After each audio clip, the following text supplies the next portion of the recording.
Hey Mom, pass the bread, will you? Z, grab it yourself. It's literally right next to you. Ma. Enough, Zeke. Do not patronize your mom. Gosh, kids nowadays. I swear, when we were your age, we had to. Dad? Ha ha ha.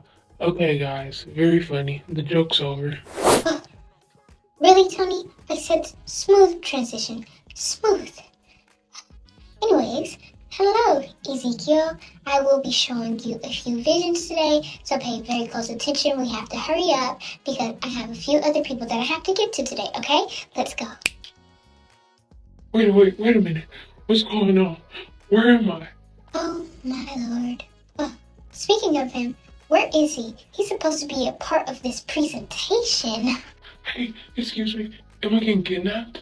Somebody, please, let me know. Hey, Ezekiel. Hey there. So you ready for this, son? Ready for what, sir?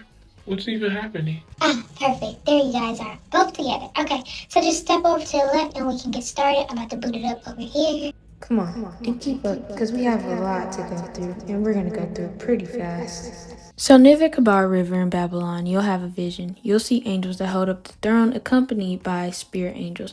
You'll eat a scroll, then you'll be teleported to the Judean colony with the exiles. Then you have to be a watchman for Israel. Whenever you receive a message from God, tell the people right away.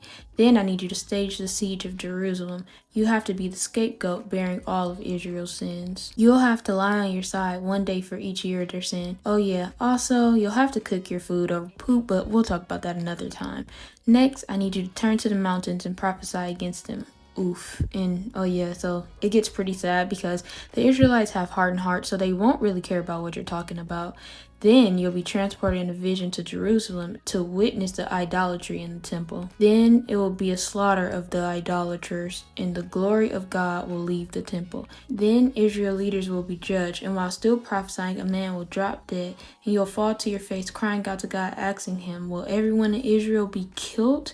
But don't be dismayed, because there's still hope after all. Eventually, God will take away their stony, stubborn hearts and give them a tender and responsive heart.